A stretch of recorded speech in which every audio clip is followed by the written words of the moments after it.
సంవత్సరాల తరబడి ఎన్ని మందులు వాడినా మీ మోకాల నొప్పులు తగ్గట్లేదా? ప్రాణ పెయిన్ క్లినిక్ లో అత్యాధునిక చికిత్స. ఆయన పేరుగాంచిన వైద్యుడు తన వద్దకొచ్చే పేషెంట్లకు వైద్యం చేసి ఆరోగ్యవంతులను చేసేందుకు నిరంతరం శ్రమిస్తూ ఉంటాడు. అయితే వైద్యో నారాయణో హరి అనే పదానికి ఆయన నిలువెత్తు నిదర్శనంగా మారాడు.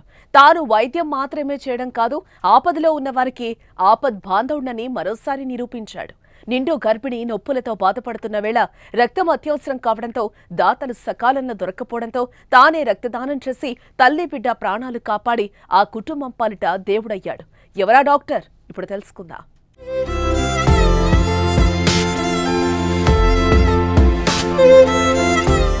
నాగర్ కర్నూలు జిల్లా కొడంగల్ మండలం దౌలతాబాద్కు చెందిన మహేష్, హర్షిత దంపతులు ఆరోగ్య పరీక్షల కోసం తాండూరు మాతా శిశు ఆసుపత్రికి వచ్చారు. నిండు గర్భిణీగా ఉన్న హర్షితకు ఉన్నట్టుండి పురిటి నొప్పులు ప్రారంభమయ్యాయి. వైద్య పరీక్షలు నిర్వహించిన వైద్యులు హర్షిత శరీరంలో మోతాదు కంటే రక్తం తక్కువగా ఉందని, రక్తం ఎక్కిస్తే తప్ప కాన్పు చేయడం కష్టమని తేల్చారు. అనుకోని ఆపద రావడంతో హర్షిత భర్త తాండూరులోని రక్తదాతల కోసం వాకప్ చేశాడు. కానీ ఎవరూ అందుబాటులో లేకపోవడంతో ఇప్పటికే 157 సార్లు రక్తదానం చేసి అనేక మంది ప్రాణాలు కాపాడిన స్థానిక వైద్యుడు సంపత్ కుమార్ గురించి తెలుసుకున్నాడు. వెంటనే విషయాన్ని డాక్టర్ సంపత్ కుమార్ కు తెలియచేశాడు. తన ఆసుపత్రిలో పేషెంట్లకు ట్రీట్మెంట్ చేస్తూ బిజీగా ఉన్న డాక్టర్ సంపత్ కుమార్ ఏమాత్రం ఆలస్యం చేయకుండా మాతా శిశు ఆసుపత్రికి వచ్చి కావలసినంత రక్తం ఇచ్చారు. దీంతో హర్షితకు సిజేరియన్ చేశారు వైద్యులు.